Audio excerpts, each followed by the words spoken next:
Molly.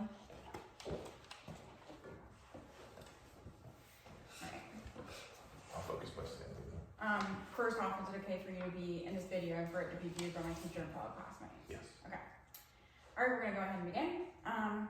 Hi, I'm Leanna. I'm a student physical therapist. I understand that your doctor referred you to me for urinary frequency and some leakage with activity. Is that right?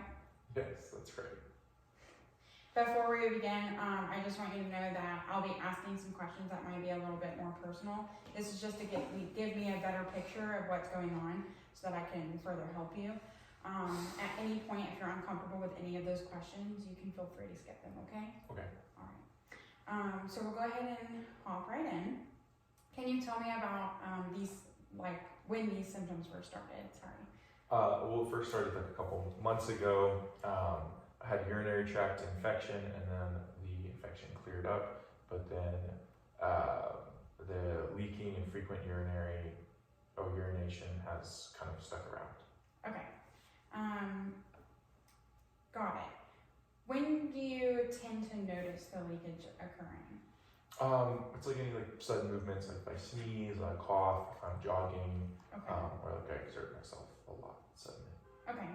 How often are you urinating during the day now compared to before? It's a lot more often. I'd say I urinate every hour versus before it was like every several hours, like 3 or 4 times a day. Okay.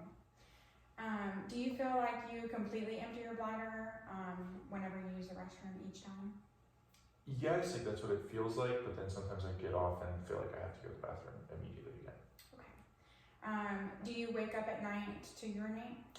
Yes, like once or twice. Okay. Do you have any pain or burning when you're urinating? No, not since the infection cleared up. Okay.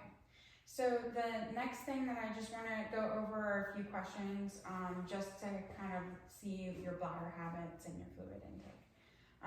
So how much do you usually drink in a day, and what kind of drinks are those usually consisting of? Usually about 60 ounces of water, have some coffee in the mornings, and then maybe some soda in the evening. Okay. That's helpful. Do you use any pads or liners for protection? Yes, I have a thin pad during the day, especially when I'm out. Okay.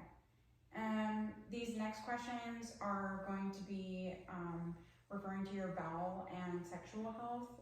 Just to confirm a few things, it's a brief screening. Again, if you feel uncomfortable with any of these questions, feel free to skip them.